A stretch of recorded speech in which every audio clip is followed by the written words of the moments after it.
All right, I think we're ready to get started. Welcome, everyone. Good afternoon. This is the last session for the day, so thanks for staying with us. My name is George Kraninger. I'm the Executive Director for the Center for Professional Education at MSOE. You're in the session titled GenAI for Innovators, Tools and Strategies for Effective Development. It's my great pleasure to introduce our speaker today. Professor Gene Wright is currently serving as a professor at the Rader School of Business at MSOE. Gene, as many of you know, MSOE is a leader in applied AI, and Gene is part of that innovation that's occurring at MSOE. He is a gifted speaker and an exceptional researcher in the area of AI. He currently serves as an associate professor and director of the Innovators Center at MSOE's Rader School of Business, where he teaches graduate and undergraduate courses in new product development, innovation management, business strategy, and entrepreneurship. Professor Wright also leads workshops in artificial intelligence for the MSOE Center for Professional Education, which we greatly appreciate. And he's incredibly well received by our students who are engaged in those programs. He has over 4 decades of business experience and also considered a serial entrepreneur, as he was the founder and principal of 8 firms during his career. Professor Wright holds degrees in electrical power engineering technology, industrial management, and a Master of Science in Engineering Management from MSOE. Please welcome Professor Gene Wright. Wow, thank you very much. Can you hear me okay? Okay, great. Serial entrepreneur. It's not the cereals like breakfast. It's just I did a bunch of them, so we'll do that. So we're going to talk about today generative AI, and we're going to really focus in on using it for what I call development or innovation, new product development, new service development, new process development, those kinds of things. So the creative, I like to think of it as the area where we create competitive advantage. So I am in the business school. I'm an engineer by education, worked as an engineer for a while, and we have some other gifted engineers in here too. So I've asked them to not ask any hard questions, but I doubt that that'll happen, but we'll see. I'm going to keep this more at a business level, at a non-technical level. I am not a computer scientist. We have plenty of computer scientists at MSOE and a lot of really bright ones, but I have learned from them, and my job is really to talk about how we use it in business and how we're going to do that. So I need to take your temperature a little bit. So how many people use AI in here daily? They would say they use it daily. Wow. Okay, maybe I should go technical. Multiple times per day? Yeah, okay, maybe 1 or 2 maybe starting. So is there anybody here who's never used AI, generative AI, ChatGPT or anything like that? Okay, good, that's good. So you can't live without it? Can't work without it? Can't live without it? Or you can live without it? Okay, all right, let's see what we can do on that. So a little bit of a roadmap of what I want to do here today. So I'm going to give you a little bit of a prediction, just kind of a prediction. And then I'm going to give you some advice, and I'm going to use an article that just came out from Sloan Management Review. And then we're going to talk about some different Gen AI tools, generative AI, and get very specific. And then I'm going to show you some Gartner research about kind of where not to use Gen AI. And generative AI, ChatGPT, or any of the other tools that are available, that's not the whole universe. That is just one set of tools, which are moving at a very fast pace and are out there that are doing some very cool things, and they're available to the masses. And when I say masses, I'm talking about my 3-year-old who is just starting to tap around on a computer and things like that too. So then we're going to talk about augmented AI, which is really what the focus of this is where it's a category of where we're using AI together with HI, human intelligence.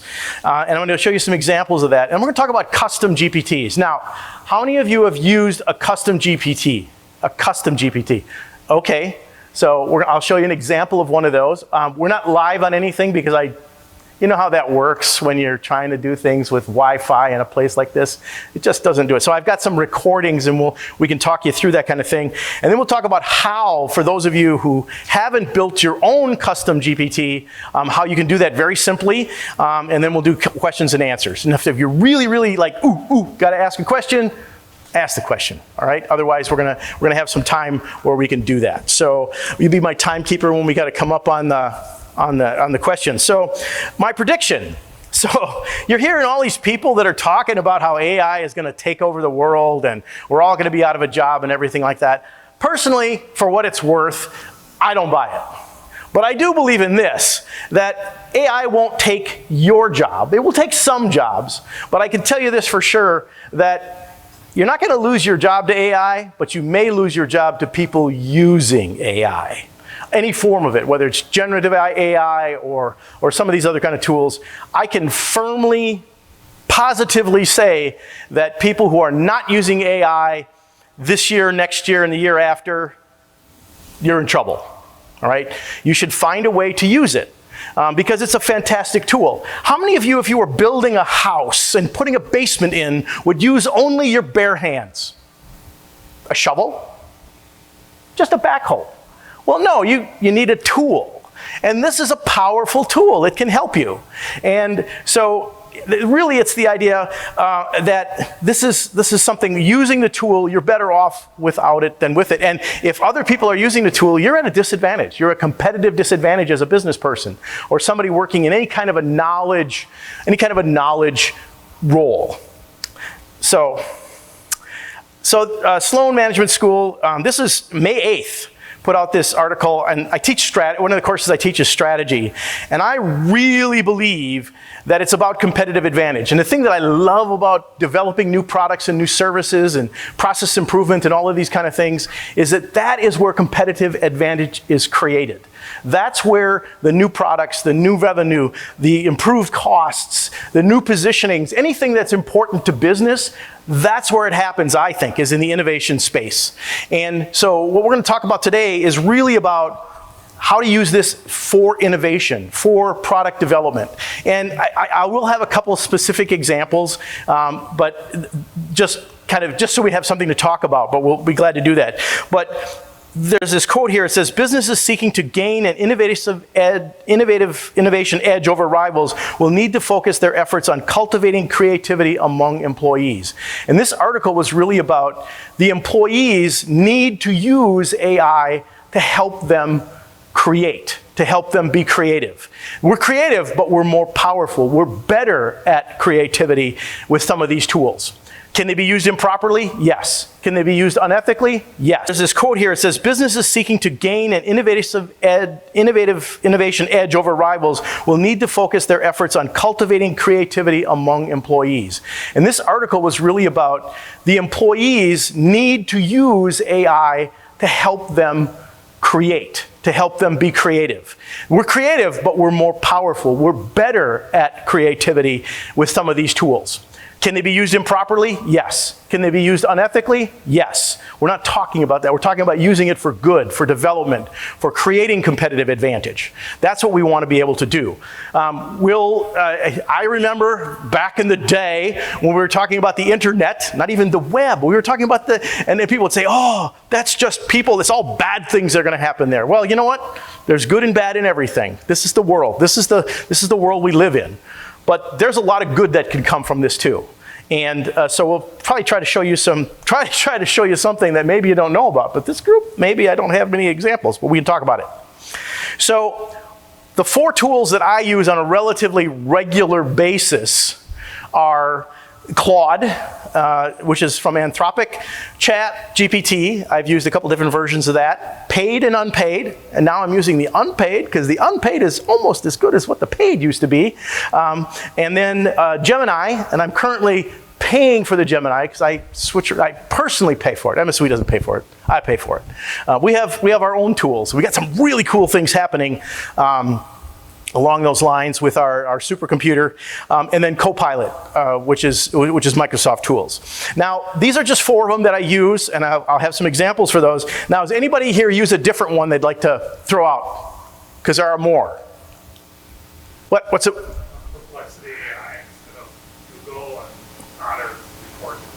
Otter AI, yeah, in the anything voice-related MP3, fantastic stuff, great stuff. And it's a real boon to working into product development. Super. Other tools that people are using, AI tools? Yes? Okay, great, yeah. And I don't write code anymore. The last code I wrote was Fortran. What? But the thing is, I can write code now with these tools, but I don't want to. So great, yeah. There's so many great tools for code and things like that. So there's some of the other ones that are out there. Jasper. I've used Jasper a little bit. It's like these are. It's like yeah, you did get right. Yeah. Midjourney for images. Midjourney for images is great. It's built into ChatGPT in a lot of areas. DALL-E 3, which is also images, doing images. Anybody use Suno? S-U-N-O? Okay. Oh, you used it? Did you play with it? Isn't it awesome? Okay. What did you use it for? Videos and music. So you could take and say, I want a rock jam with a little blues with some gospel, and I want to do this, and I want it to be about, and you can make this, and it'll write the song, it'll write the music, and then you can change the tempo. Oh, it's so cool if you just really want to get on a creative bent. But these are tools that you can use anytime. And so there's a lot of them out there. There's more of them all the time, and they're being built into other applications. They're there. And so these are the ones that I'm familiar with. And does everybody know what GPT stands for? Stands for? GPT? It's like, amaze your friends, you know what actually GPT stands for? So GPT stands for Generative Pre-trained Transformer. So here's a little trivia thing that you can probably win somewhere in a bar. I mean, it's some kind of a trivia contest somewhere. It's like, what was the paper that changed the whole world for kind of this world of ChatGPT? It was written by Google in 2017. It was called Attention is All You Need. And that's the basic algorithm over here. It was written by 8 Google scientists, and they actually created the transformer part of the GPT. And that's where it used all this technology that we had. And really, this has been developed since the 1950s. This is not new stuff. But the thing that's bringing it all together is the fact that we have some really great Wi-Fi, we have some super fast computers, we have hand tools like our phones and things like. I have all of these apps on my phone where you can do anything on an app, and you can use the voice interfaces for some of them. So all of these things have come together, but it was the transformer piece that really made it addressable and easy to use for a lot of people, and then creating these large language models. So GPT, amaze your friends, and there are deep learning models that can generate text, images, and other content. So a lot of the things we use in the, what I will talk about today are really working in the area of mostly in text and image generation, in terms of what I've done in the past. So we'd like to hear some of your examples too. So this is some Gartner research that was out there, and I just want you to really realize that just because we know ChatGPT or you play with ChatGPT, that there's a lot more stuff out there. So the generative models are down here, and but there's simulations, optimizations, there's rules, there's non-generative machine learning, there's supervised and unsupervised. There's a whole world of AI out there that takes the supercomputers, the stuff that you might not be able to run on your laptop or through a browser. But those do exist, and you have to recognize there's a lot more to this than just what we're going to talk about today. All right, so it's, and you know, Gartner has they had this nice slide that I'm giving attribution for, but the thing is remember, this is just part, it's just touching the surface. And a lot of people, the computer scientists are like, well, that's not real AI. That's kind of the consumer version of AI. So in that same article, they had this great graphic, and an article that went on it, is that there are times that you do not want to use generative AI or ChatGPT or any of these other similar tools.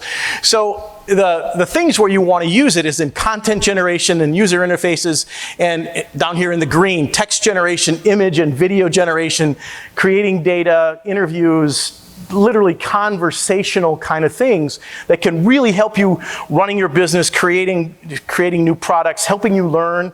There's just so many great tools for learning that's changing the way we teach. We have to learn how to teach differently at every level in education. And there's a lot of stuff going on because our students are learning faster than we are in many cases. But if you're looking at doing predictions and forecasting, ChatGPT and a CoPilot and things like that, there's some things that it can do, but that's not really where the real benefit is. That's in the other machine learning and deep learning models that are out there. And then in a lot of the manipulation of data, like in customer segmentation and some of those kind of things, the medium level, again, there's things you can do with ChatGPT, but or any of the other generative AI stuff. But the thing is it's the wrong tool. There's the right tool and the wrong tool for the job. Use the right tool. So we're going to try to do that. Any questions at this point? We'll open it up to all kinds of questions later, but any questions at this point? Any comments or corrections? I will take corrections. Okay, not yet. All right. So this is a little, so when you're thinking, I've done a lot of product development in my time, product and service, and developed my different companies that I've worked on some cool things. I have a biotech startup. I worked on the project at MSOE where we actually created a substitute for human red blood cells. Yes, MSOE, we had that. There's a patent disclosure out there on that. It's not gonna happen, but that's another story. But worked on that. One of my first companies was working on current limiting fuses for high voltage power systems, like WEPCO and those kind of people, those kind of things. But what are some of the things, anybody who's developed products, programs, services, any of those kind of things, what are some of the things that you just hate working on?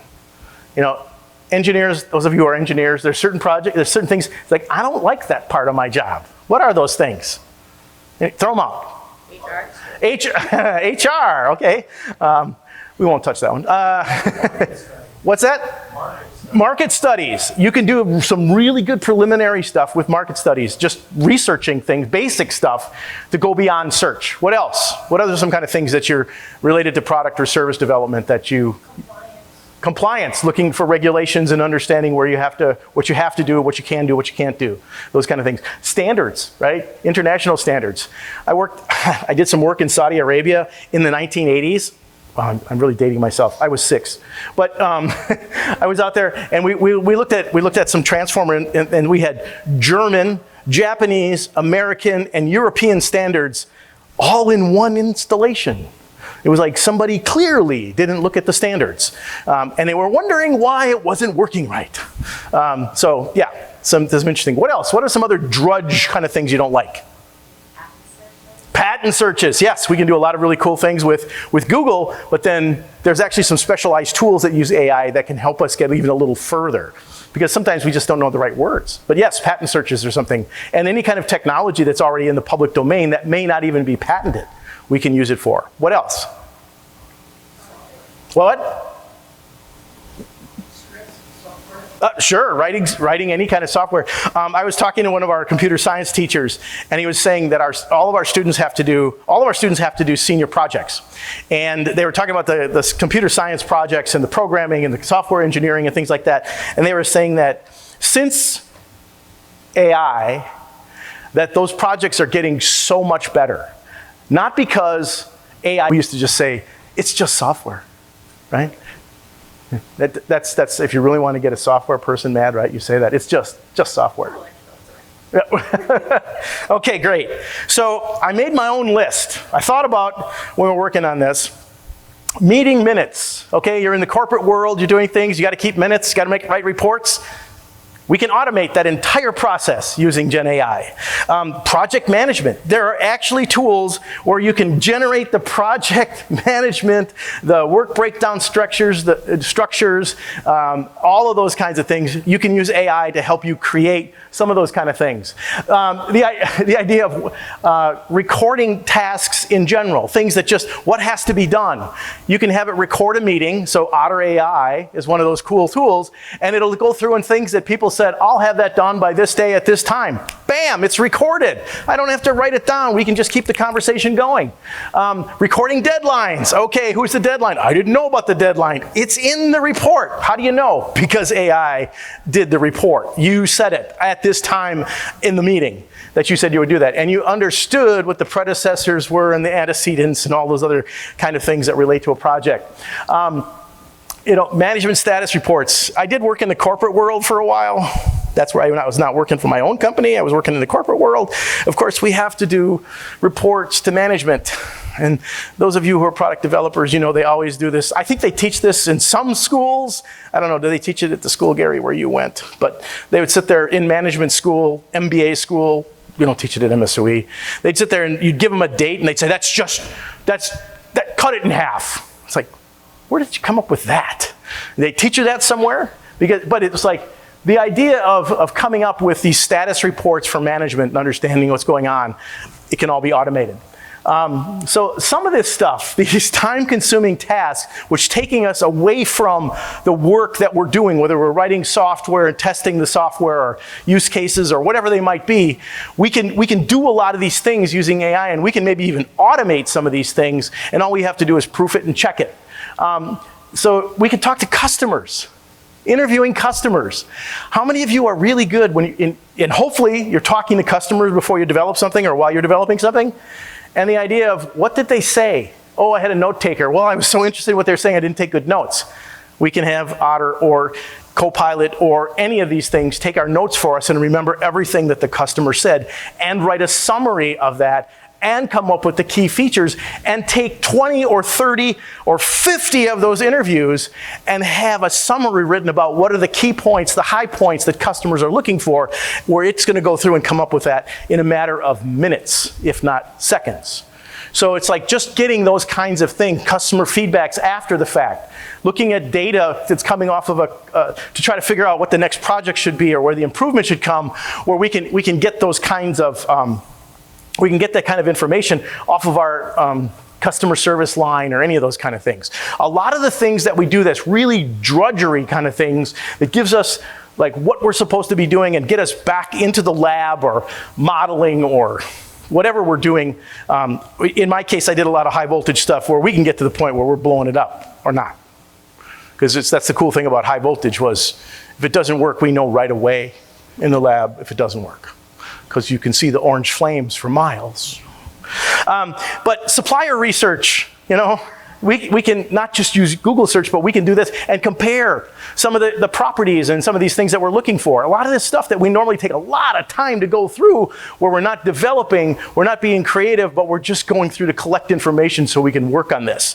So you might say, well, wow, it's just kind of an assistant for us. It's just helping us, these kind of things. Yeah, we want to take the stuff that's drudgery and the kind of stuff that we don't like to do. And it was like, I didn't like to write code, so we always got somebody to do that. I didn't like making drawings. Can you imagine that? An engineer who doesn't like to make drawings was an electrical engineer. Schematics, totally different thing.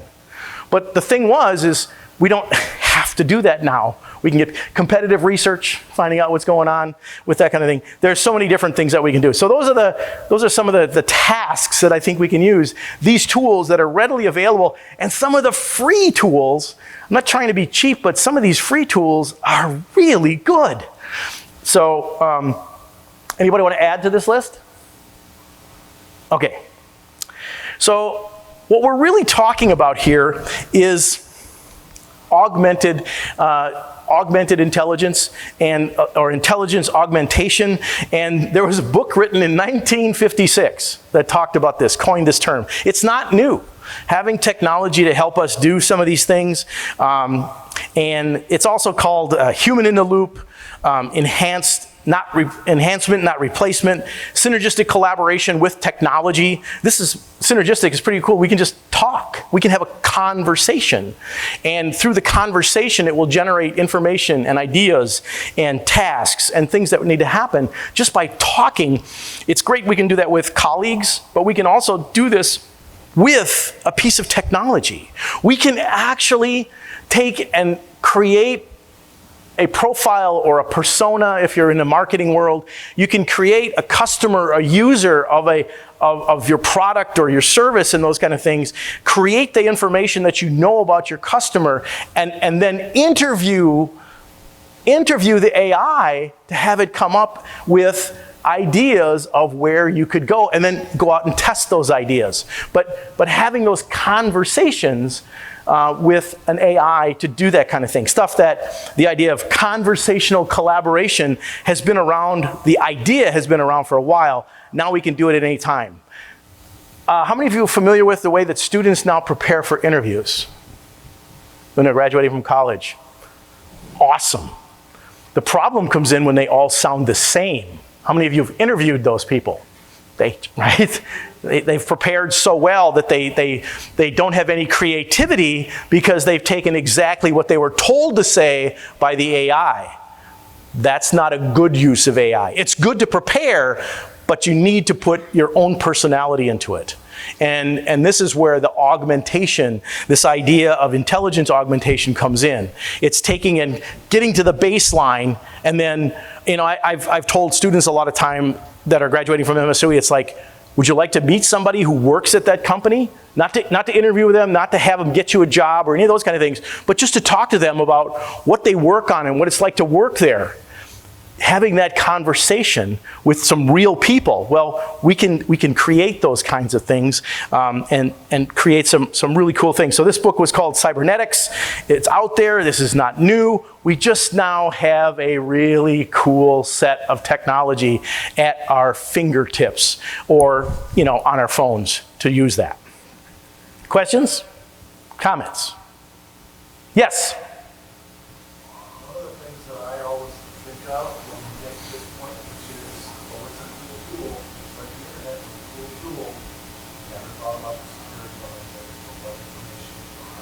Yep. And I'm gonna make a comment on that. We can talk about it more later. But if you're doing something that's really kind of top secret and cool, make sure you're working within a secure environment. Don't put it out into the free stuff. Don't put it into the general ChatGPT, whether you're paying for it or not. Make sure that you have your correct security. Work with a security professional. I am not a security professional, but if you work with somebody who can do that and make sure that your environment, we're going to talk about these tools later on where you can have your own AI, your own assistant. Make sure that that does not feed your competitors. Because remember, if they can just go out there and ask the questions, your answers, your data, your interviews becomes part of the model, of the large language model that's out there. So don't do the work for your competitors. Make sure it's in thank you very much for bringing that up. And it's so cool that you do that. And just be careful what you ask. It's like loose lips sink ships.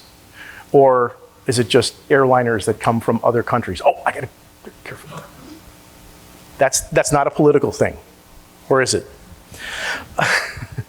Okay, so augmented innovation using generative AI. We can use it as a writer. I don't know about you, but most engineers can't write. I think it's true of most technical professions, chemists, anything like that. They can't write. We have a tool that can help us write. Take our great thoughts, our great ideas, and put them into a system that can help us write better, intelligible, understandable information and reports. So we can use it as a writer. In innovation, don't forget, it's like when you say, well, when I was in graduate school, I was writing a paper on the capital investment analysis for using robotics in manufacturing. And I was working with some people from ABB. I was working with ABB. And we were talking around, and they said that typically they would walk around a factory and they would look at all these different places where let's say the robot salesperson would go, we could do that. We could put things on a pallet for you. Or we could automate that and do a robot for that. And they go around this thing and they have thousands and thousands of different things. It seemed like thousands. But they'd have a lot of applications that the robots could make it safer, easier, faster, more repeatable to do that work. And he said the typical engineer would say in a manufacturing area would go, well, I know you can do that, but can you do this? And I know you can do that, but can you do this? So let's not overlook the simple stuff that we can do that will help us be better at product development and innovation. Don't look past those because you want it to do your work for you and come up with that next greatest product or that super innovation in your process or something like that. There's a lot of simple stuff that we can do. It can help us learn. Help us empower our learning. Our students are doing this all the time. They're looking at summaries, they're reading things. Now they can cheat, okay? They can submit something that's done by the AI, and we have detectors for that. They're not perfect, but they could do that. People have been doing that for a long time, okay? They've been cheating for a long time. But the thing is that we can use it to help us empower our learning for innovation. Looking at how different materials are being used, the type of approaches that are being used, and then what their strengths and their weaknesses are. We can learn those things faster. We can empower our own learning. So we can use AI as our teacher. And I'm going to show you an example of that. It'll transcribe for us. It'll transcribe verbal. It'll take videos. You can do a video of a customer interaction with your equipment and have the customer talking out loud, and they're recording it. We used to pay people to do this. And we would, they would sit there and we would find out why our instruction sheets didn't work right and things like that. We would hire a firm to write great instruction manuals. Use a video camera and figure it out. Use an expert and do that kind of thing. So transcription of not only verbal, but also we can do that with visual kinds of instructions as well. We can do brainstorming. You can have these, I don't like typical brainstorm sessions where you fill a room with people and you take turns throwing things out. I think there's better ways to do it, but we can brainstorm with AI. I'm going to show you something for that. We can summarize anything. Technical papers, our own projects, our competitors' websites. We can do all kinds of things with this to help us get better. We can get insights into details that we never saw before. Now, if we have a lot of data, there are better tools. But we can get insights into things that we never could before by using AI, because AI doesn't forget. AI doesn't slip up and doesn't include certain parts of data if you feed it to it. I mean, you have to give it in there, but if you put it in there, you're not going to lose it. It's there. And I'll give you an example of that. Storytelling. I've been creating some new online classes, taking my experience, feeding it into AI, and having it come back with a story. It's amazing. The story that'll come back and say, these are the points I want to make. How do I make this point in a story that will somehow, engage this audience? Storytelling. Whether you're using it for marketing, whether you're using it for teaching, whether you're using it for training salespeople, whatever that might be. But the development and storytelling, working with management so that they understand what you're working on. I don't know, I can tell you, I've worked on some projects where you try to tell management, and accountants, they're like, no, show me the numbers. Show me the numbers. Well, we're working on something that never existed before. I can't show you any numbers. But here's what it can do. Here's how it works. And here's a situation. Storytelling is something, these tools, sometimes they're so good at telling stories that they're just out and out lies. They call them hallucinations, right? They're lies that you just like, whoa, the insight is so unreal. Oh, it's just a lie. Yes? Dr. Claude is great at fiction and science fiction. Yeah. Even though you might want to take hallucinations and actually write a book on it. That's more science fiction. Oh, yeah. Yeah, you're absolutely right. I was working on an article for servant leadership. And I like to talk about my own experience, but I also like to talk about some of the scholarly work that's been out there and the research that's been done in management techniques and leadership techniques. And I came up with this, and I was reading it, and I was using AI, and I was having it doing some summaries for me, and it came up with this fantastic model that I thought this is a great leadership model. Now I need some more information about that, and it's like I want to talk about this model, but it's not my experience, but it's something that's in the research. And I said, having a conversation, I said, tell me about the source of this information. And it was these writers from Harvard Business School that were teaching leadership to the elite. And I came up with this, and these are names that I knew, authors and writers and researchers at Harvard Business School and Wharton. There was a couple of them. And it's like, this is great. And I said, give me the name of the source. And I got the name of the source. It was a book. It was like a physical. Does anybody remember those things? Paper in the middle. It was a physical book because I couldn't find it online. Couldn't get a PDF. Wasn't in Google. Wasn't anywhere. I couldn't find anything digitally. So I go, I'm going to go to the library and find out. And I find out that there is actually a book, not in our library at MSOE, but there is one in St. Cloud University in Minnesota. There's one copy of this book. I go, I remember there's a way to do that. I can go to Interlibrary Loan. I got the physical book because I wanted more detail and information about this thing. I had the source, I had the authors, I had the basic information, the bullet points, but I had no detail. And every once in a while I get into that detail stuff. And I really want to share this, and I get the book. It's like 400 pages. It was all a lie. They kind of knew the authors. They knew where the source should come from. They put it into a book.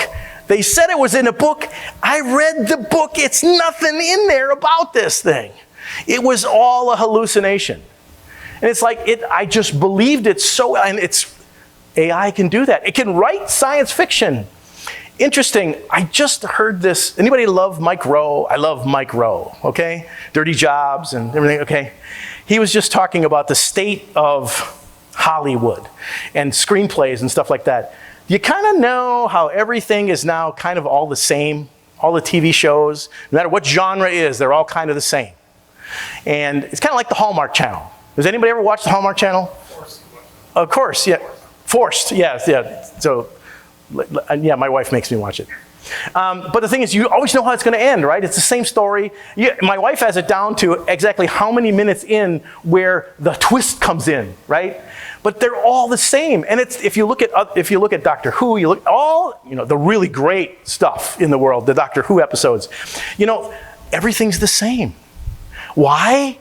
Because they found the formula that sells. Look at every song that came out of Motown. All the producers and everything like that, they figured out this is what sells. That's what's going to happen with AI if we let them do our creative work for us. Everything's going to be the same. There's not going to be anything new, cool, or have any competitive advantage. So anyways, that's why we want to use it correctly. Questions, comments? Thank you, sir, for helping me out with that. Yes. Yes.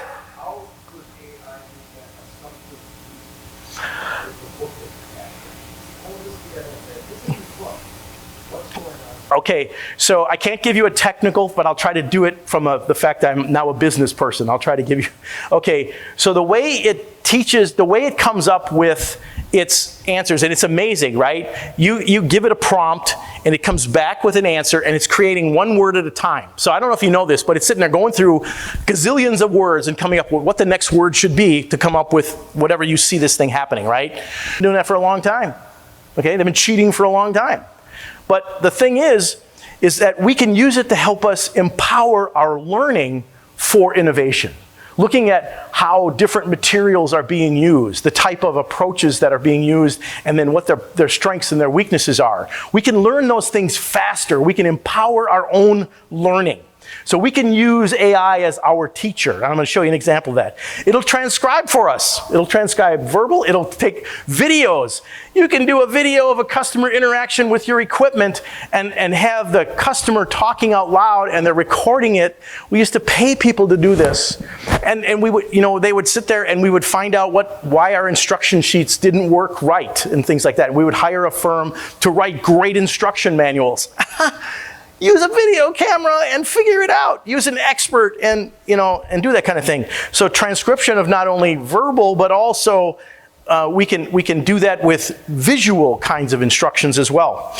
We can do brainstorming. You can have these, I don't like typical brainstorm sessions where you fill a room with people and you take turns throwing things out.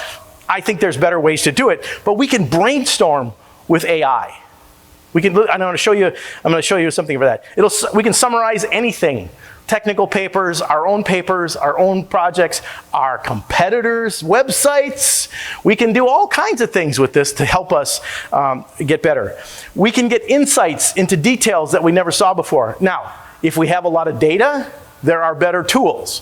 But we can get insights into things that we never could before by using AI, because AI doesn't forget.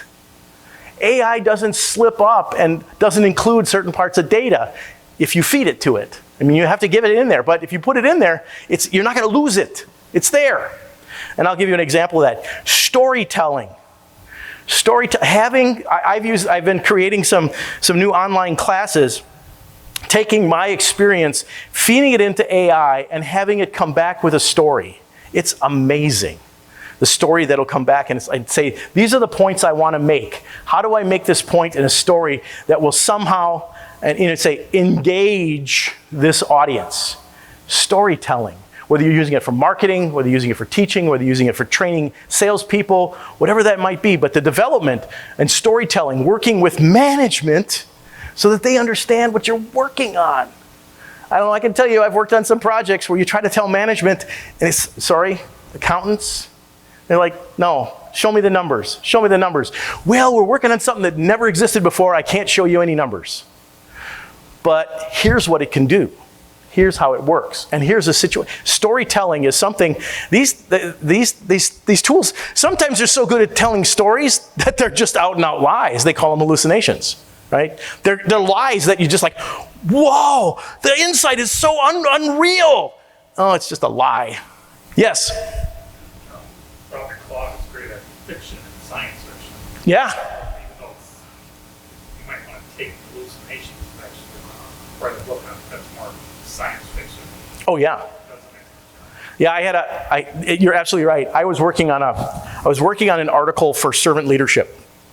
And I like to talk about my own experience, but I also like to talk about some of the scholarly work that's been out there and the research that's been done in management techniques and leadership techniques. And I came up with this, and I was reading it, and I was using AI, and I was having it doing some summaries for me, and it came up with this fantastic years and years, and it came up with it very quickly. And then I said, take the physics of current limiting fuse and suggest for me a new material that we can use, because our products had silver. They were made with silver, pure 99.99% pure silver. And we were trying to come up with different elements, and we had to come up, so it used all of the physics, and it's now going through and thinking about this. This is a real-time video of coming up with this kind of thing. And then it comes up with alternative conductors to silver. And by the way, this is in the time of the Hunt brothers, that they were manipulating the price of silver, which was going on. And then it's still coming up and giving us information. It says critical properties of silver and fuse applications. And then at the bottom thing, this is something we actually did. It came up in less than 3.5 minutes. It comes up with 2 materials that we actually tested to try to come up with current limiting fuses that would still work, but be much less expensive. So we were trying to take cost out of it. And it says, this last one there, it says evaluation of potential different materials. And it came up with it, and it says, well, gold. Yeah, that's not less expensive. And it came up with aluminum. Here's a comparison of the different materials that it came up with: silver, copper, gold, and aluminum. Okay, years and years of physics in less than 5 minutes. And it came up with the alternatives that we that we got into. So I'm going to go on from here. But how many of you are familiar with GPTs, just existing GPTs? You're there too. So those of you who are users of, this is ChatGPT, there's a section over on the side over here where it says Explore GPTs, right over here. These are existing customized tools for different applications that are available to you. So this, and it does this thing where if you go down on this on here, when you click on Explore GPTs, it comes up with a whole list of featured picks. These are things that scientists, engineers, people that whatever, writers, illustrators have come up with, and they just put them out there for anybody to use. So here's one, Wolfram, if you're into really math and Wolfram Alpha and stuff like that. This is a free math kind of a thing that's out there. This one will do hours of worth of research in minutes, instantly answer 287,000 papers, analyze them at lightning speed. These are custom things. So if you've never looked at the existing GPTs in this, you can go in there and look at them, and there will be hundreds of them that you can just look at for illustrations, for code writing, for you name it, they're out there. So these are existing GPTs that are not the very general ones, but these are specific to certain applications. Okay, everybody with me? So this one is by this great author out of Wharton, who teaches innovation for the last 40 years. And he is now a big guru. His name is Ethan Mollick. Anybody familiar with Ethan Mollick? If you get his thing, he talks about the use of AI, especially generative AI, in business. In business. He's a business professor who understands the tech. And so his stuff is good. But he put out this brainstorming this brainstorming tool as a free GPT that uses his version of brainstorming. So one of the things that he really does is I tell all my students when we're talking about creating a business or anything like that, I say, never use an absolute, but here's an absolute for you. I said, all business solves a problem. You only pay for things that solve your problems. And so if you're gonna build a business, make sure you solve a problem. So if you brainstorm, start with a problem. So Ethan Mollick starts with a problem.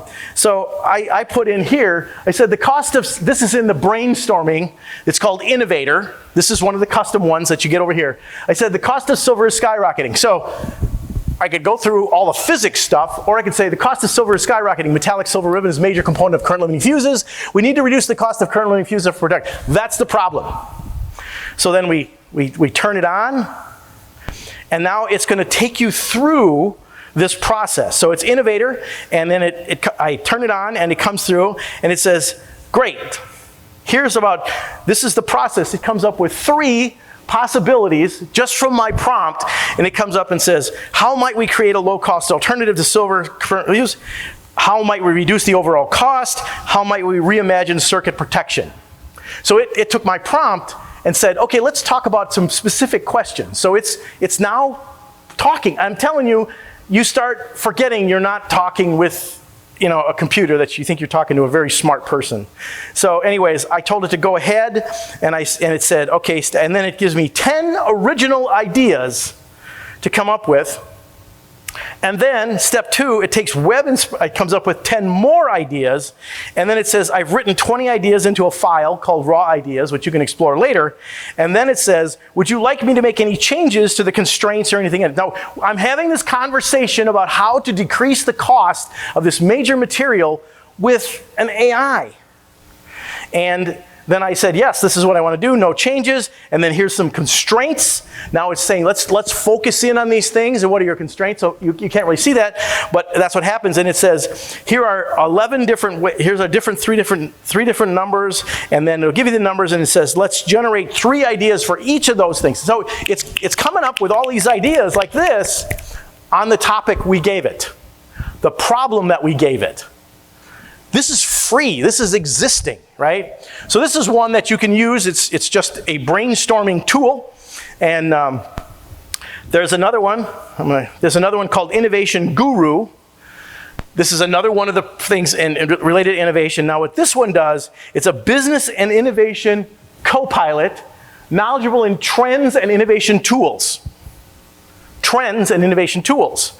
So I ask along the same lines. Again, I was making current limiting fuses, those kind of things. And it's like, I did not have these tools available to me back then. Now I want to know what the trends are, and I turn this thing on, and it comes through and it searches through all the appropriate database based on this, this one professor. And I give it this thing, and it says, current limiting protection is a key aspect of electrical system design, which it is, it's still around. And it says, wider adoption of solid state circuit breakers. It just told me that my product, a fuse using silver sand technology, the physics of which we studied before, that the #1 trend is it's actually going to go to an electronic circuit breaker. Boom, out of business. Hello, and then it went on to give me a bunch more information about trends that were happening. These are existing tools that knows how to go through and create that. So that's an existing tool. And so you can generate your own tool like these that are free and available to you in all different kinds of categories. And there's an article out there in Harvard Business Review on how to create your own AI assistant. These are the 4 different assistants that they talked about in the article. Writing, marketing, and communication assistants. These are the ones that you could create. So for your business, whatever it is, if you're writing about your business, you can create your own custom GPT to do writing for your business. You feed it, you teach it, hopefully in a secure environment of all these things that are out there. How-tos and troubleshooting. If you have systems, you can put all these things that you've learned about something why something's not working, and you can have it go through and create a how-to or a troubleshooting guide where it will ask you questions, you feed it what you know, and then it'll help you troubleshoot and come up with it. So these are some of the things that you can do. So what I would like to take away that I'd like you to understand, and I think that some of you have done this, is that you can create right now, usually in the paid versions of these things, you can create your own custom assistant or an AI general assistant for your business, for your work, for your hobby, whatever that might be. And so the process is figure out which platform you want to use. These 3 platforms have this capability where you feed in what you want. You experiment with it. You get good with this, but just using the regular version, figure out which one works best for you, because all of these models are slightly different. And then you can write your custom instructions about kind of like the conversation. This is where, when you're having these conversations, you are an engineer working for a company that does this. This is your company. Or you are and then in whatever it might be, you give it the persona. And then you talk about the kind of outputs that you want, maybe the goals of your company, the goals of projects, or the goals of what you want this to work on, and then the tone or the voice. Do you want to be highly technical? Do you want to be conversational? Do you want to be friendly? Give it the tone, because it's going to talk to you and give you outputs as you ask for it. This is a custom for your business. And then upload the knowledge. These could be, again, in a secure environment. Thank you for bringing that up. You want to bring in your information, your test reports, your anything that you have in the background where you're sitting there trying to figure out how to do things, and then you feed it in and give it this information that you can work from. They could be PowerPoint presentations, they could be articles, they could be drawings, whatever it is, you could feed that in there. And then use the assistant, give it feedback. In other words, ask it a question, something that would be every day that you want to do it, and then when it comes back with something, you train it a little better and say, this is exactly right, but I'd like to know a little bit more about this. And it might say, I don't have enough information on that. And then you'll have to feed it some more information. You are building your own model on how that works. So you can build this. So these are the 3 that you can use. ChatGPT calls them custom GPTs. Claude calls them projects. And Gemini, which is Google, calls them gems. CoPilot used to do it. They withdrew it. They're probably going to reissue it. Who knows what's going to happen. But these are the 3 that are available right now. So this I got permission to do this. This is from a woman named Allison Tierney. Her company is Wholesome LLC. She is an oncology dietitian. She is very specific. She is licensed. She is trained in oncology, and she is trained as a dietitian. And her business is working with groups and individuals who are cancer patients, cancer survivors, and talking to them about nutritional as well as psychological, emotional issues are related to what it's like to do that. So she can come up with custom, what she does is comes up with custom foods. She's very good at, for example, if you're taking a certain kind of chemotherapy, certain foods taste bad. They taste bad. So it's like, what kind of food will be healthy, yet will allow me to have it taste good, and those kind of things. So she'll do that.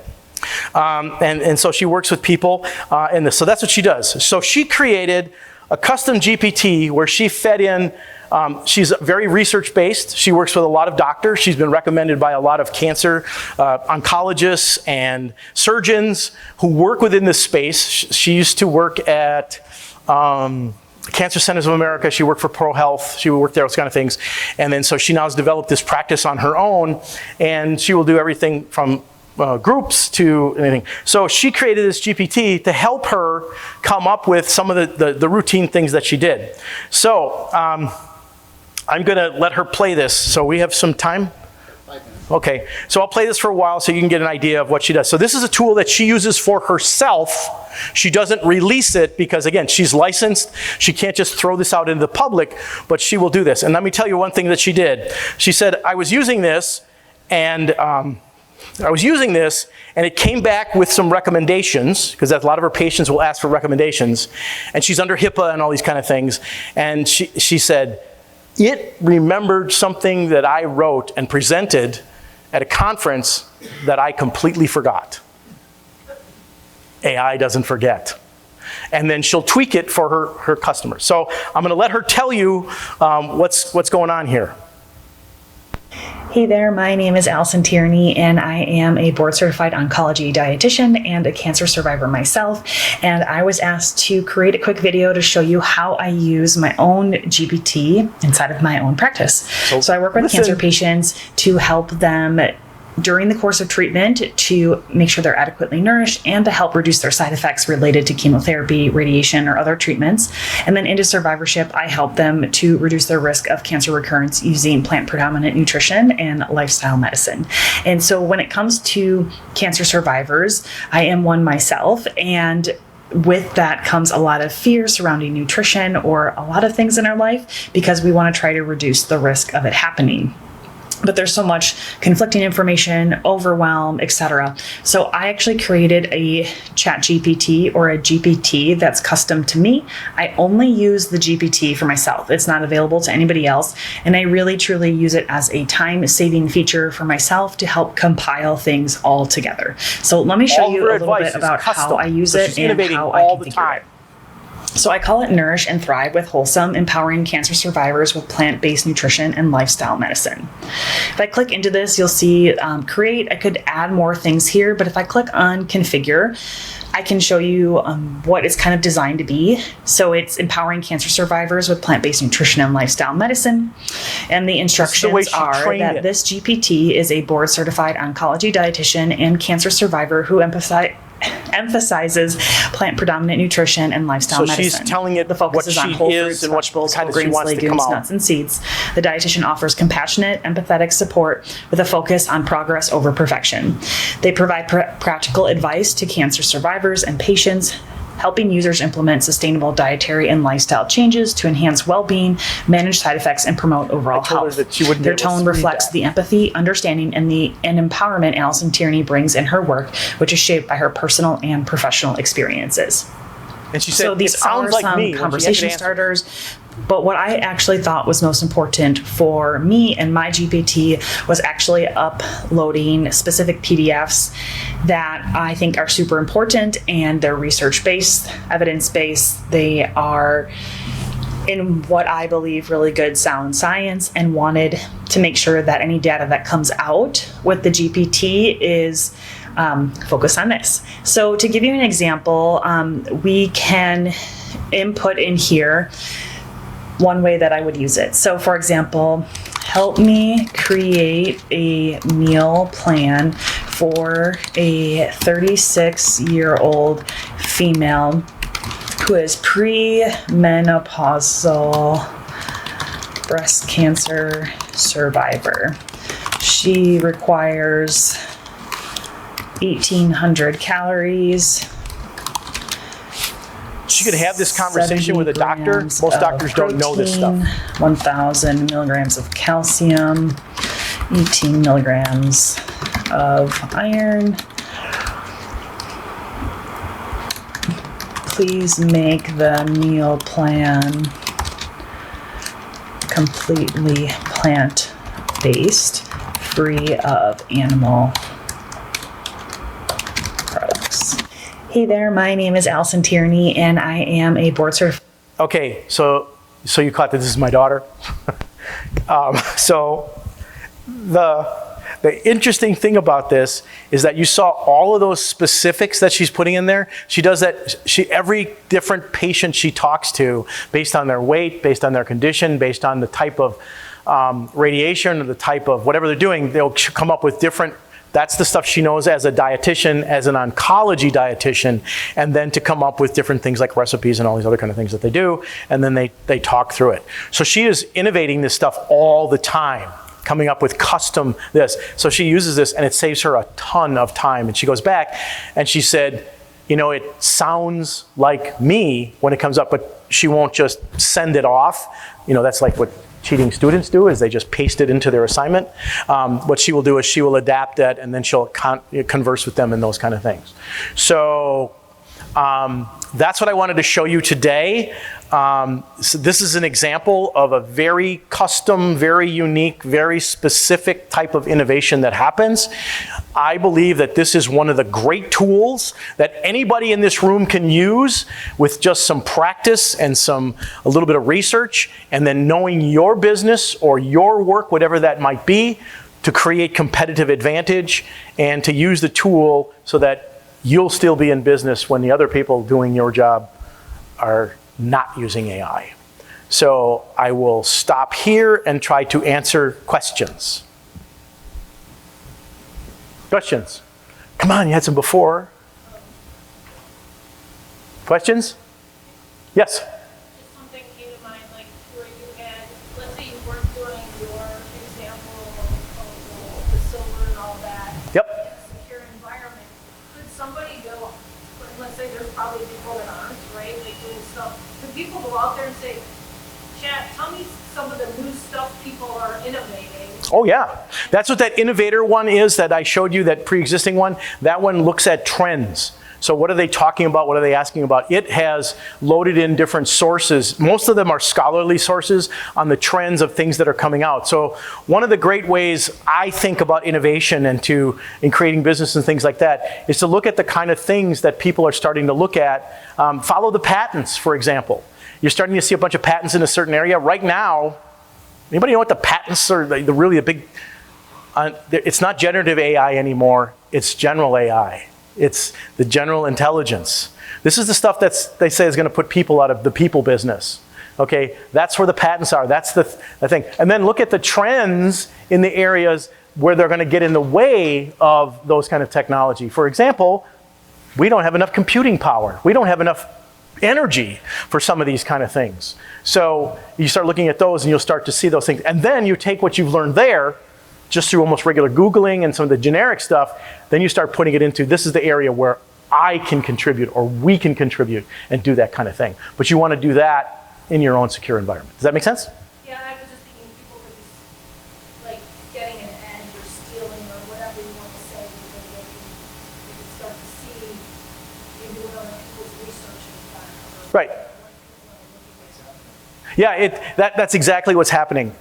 So a lot of the predictive things that are in general AI are not good because the models were created a while ago. So it's the current stuff that people are feeding in there. They're not necessarily in the model yet. So I actually built my first, one of my companies was an e-commerce stuff work. And everybody goes, oh, big deal. You've heard this. Big deal, you built a website where you could sell stuff online. Yeah, I did it in 1994.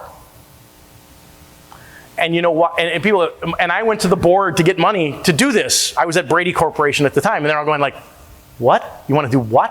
How much do you need? You're going to do that?" And I go, "Yeah, this is what's going to happen." Well, show me the data. There's no data, but you can look at all the trends and all the things that were happening. And believe it, I don't know if you know this, but the first e-commerce website in the state of Wisconsin was Brady Corporation, that great high technology supplier of stickers and signs and labels, okay? And by the way, by 2000, we were doing $500 million through electronic means. None of our competitors were doing it. And guess who our distributor that we brought online because we were doing it and helped them build their website? W.W. Granger.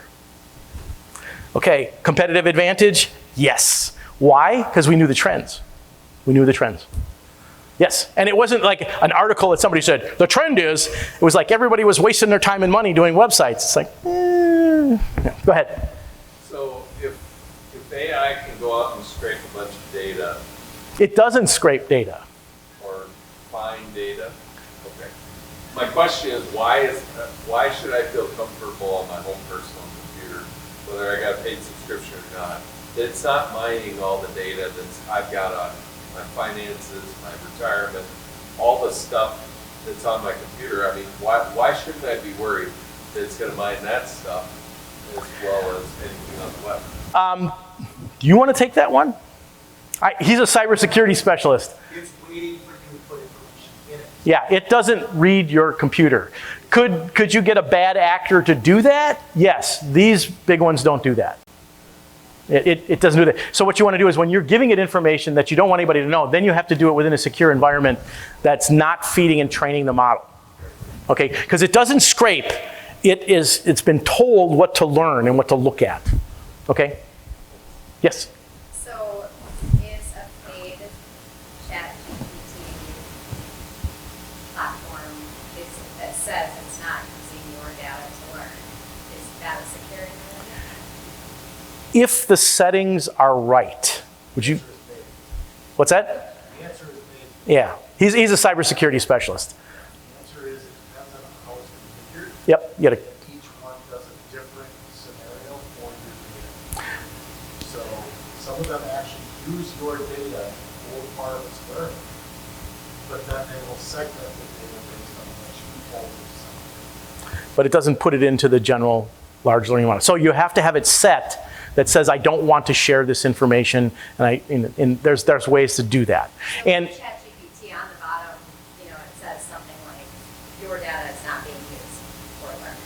then it's maybe set up right. I am not a cybersecurity specialist. I have people that do that. No. We don't know. We don't know. Yeah. There's no way of knowing whether or not that's Yeah, there's stuff that AI does that even some of the top scientists in the world don't understand how it does it.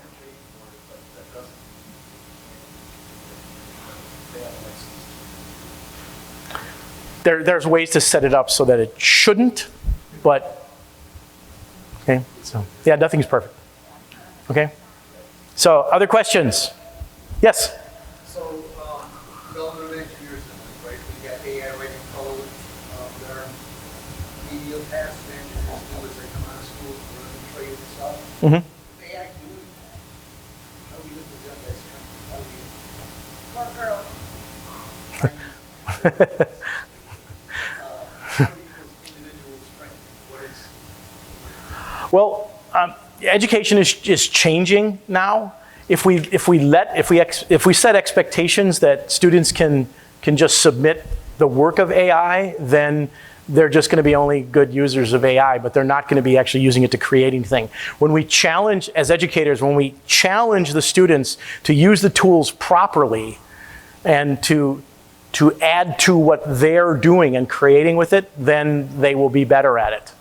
A lot of it has to do with how we teach them to use the tools, just like any other tool. I mean, anybody remember a slide rule in here?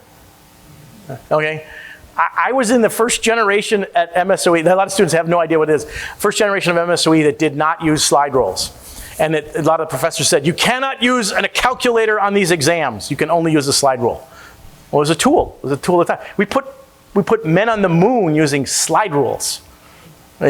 So it's like, but think about that today, and the tools that we have now. So there are appropriate tools, there are good tools, and we had to learn how to use the tools, just like I learned how to use a slide rule, and then I learned how to use a calculator, then I learned how to use a programmable calculator, then I learned to use a PDP-11, and now I have Rosie. So Rosie is our supercomputer at MSOE.